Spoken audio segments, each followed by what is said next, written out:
back with us for another Monday. We're talking all things KC with our 55th elected mayor, Mayor Quinton Lucas of Kansas City, Missouri. With the World Cup less than 2 months away, Mayor Lucas, Kansas City is still dealing with construction headaches, traffic concerns, added gratuity costs, mixed feelings from Kansas City residents, and now reports showing that hotel bookings are running way below projections. And at the same time, you're pushing to keep local control over bar hours instead of allowing nearly 24-hour alcohol service. So let me ask you plainly, Mayor Lucas, is Kansas City structurally and economically truly ready for the World Cup, or are we still trying to convince ourselves that we still are? Of course, we are ready for the World Cup. I mean, look, I don't tend to live in the sky is falling approach to all those different things. First of all, part of the reason for the hotel bookings challenges is the price at which a lot of hotels are setting themselves. You are seeing Airbnbs that I think are multiple percentages above usual bookings where they're making good revenues. Hotels in cities all around us are doing incredibly well as relates to the World Cup. We have airplane bookings up. I think the airlines have added roughly 46,000 seats to flights through Kansas City. We're projecting sellouts for every night at Arrowhead Stadium. And importantly, right, I think I personally have been at a number of construction projects that have completed. Grand Avenue Bridge, which was open on Friday, 31st Street improvements, open on Friday. We'll have more openings at 18th and Vine, I believe, next week. Kansas City is not only ready, Kansas City is going to shine.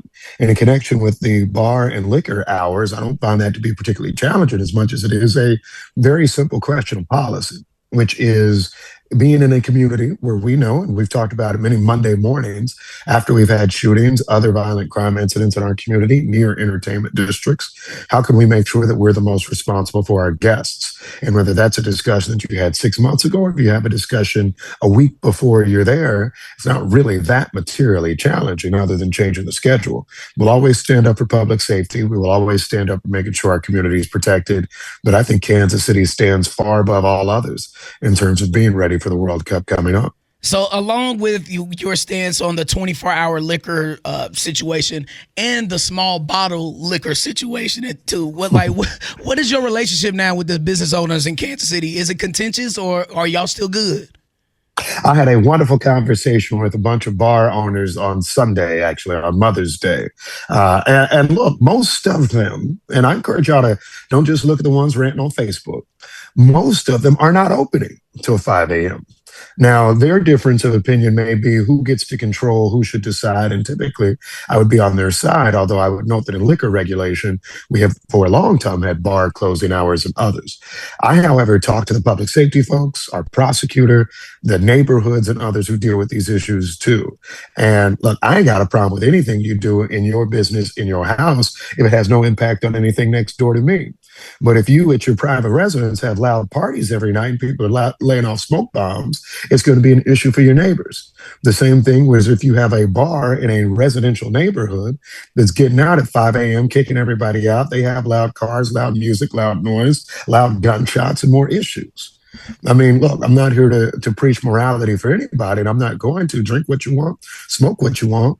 But if you have a business that has secondary effects as an impact on your neighbors around you, as liquor has since the beginning, that is why we have liquor control. That's why we have closing times. That's why you're making sure you don't have 50 bars in one neighborhood across the street from a bunch of residences. So this is us making sure we can get it right. This is making sure that we have a good impact on our community that allows people to make money, but also doesn't have everybody who may be listening now who's trying to get ready for work on Monday morning at 5 a.m. dealing with a bunch of bar cleanup. Because reading the law as it is, every bar in the state of Missouri between June 11th to July 19th can stay open for 23 hours. Every bar, every day. That would mean this Monday morning. And I think we need to make sure we get it right for Kansas City. Mayor Lucas, graduation season is upon us, and I know you'll be delivering remarks at the best university in Kansas City, UMKC, for the commencement ceremony. Now, I'm not too sure if Bishop Ward and KCK will have a graduation, but could you share any words of wisdom to the class of 2026? I'm going to be talking at the graduation for Lincoln College Prep this afternoon. Honored to do so. In terms of words of wisdom for the young people, I think I'll just say this, right? As Obama said, we are the change we believe in. You are the change.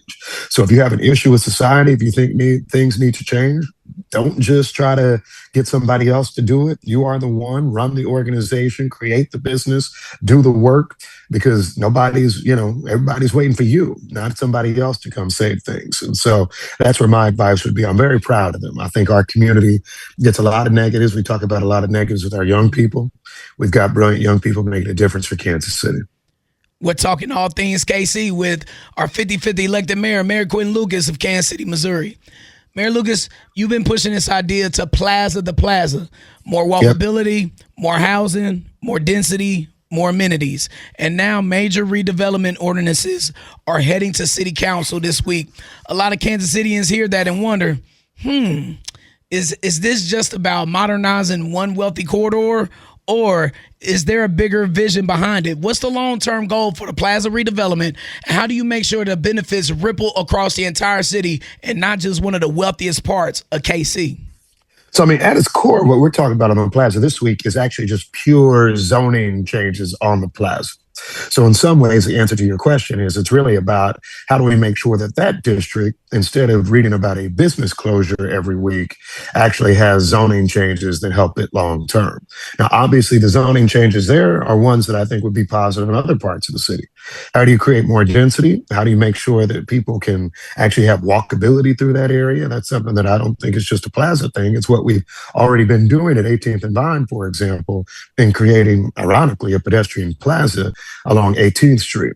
The goal, though, for the Plaza long term, and this is not the money chat, it's not about, are there incentives or anything like that. This is this week about how do we make sure that they are relevant for the future and the years ahead, rather than a place where we see less and less development. Long term, our whole region needs a healthier Plaza. The reason is very simple. They generate money that goes to lots of the rest of our community. We saw announced in the winter a big business that's leaving the Plaza, taking 1,500 employees from the Plaza to Leawood. That is not good for Kansas City. That's probably about a $20 million annual hit to our city budget. And so, this is one step of many. We continue our work to develop everywhere. But here's the thing about Kansas City that we have to do. You got to walk and chew gum. So I'm very proud of our increasing housing development in every part of the city, primarily in East Kansas City. I'm proud of the fact that we're going to try to make sure that commercial districts stay relevant, like the Country Club Plaza, and that our population's up. And then we got a big project up in the Northland that people are talking about. That's what we do each day to make sure we have a great city long term. Mayor Lucas, real quick, completely off topic. Before your term ends, Kevin Hart did it last night. Would you ever consider a roast? I would love a Kansas City roast. We could do it for charity. It ain't going to be as wild as the Tom Brady roast. I saw that on Netflix. Y'all ain't talking about me like that. But yes, I would love a good Quinton Lucas roast. As y'all can tell from social media, they be roasting me every week anyway. Right. Shirts and shorts and all of that. I got some Facebook, Instagram people always ready to hit, so I'm ready for it. Yeah, I got to host that. First thing I'll talk about is you racing DP with the Kansas City Current this past weekend. Have a good one, Mayor Lucas. Y'all have a great week. We'll see y'all.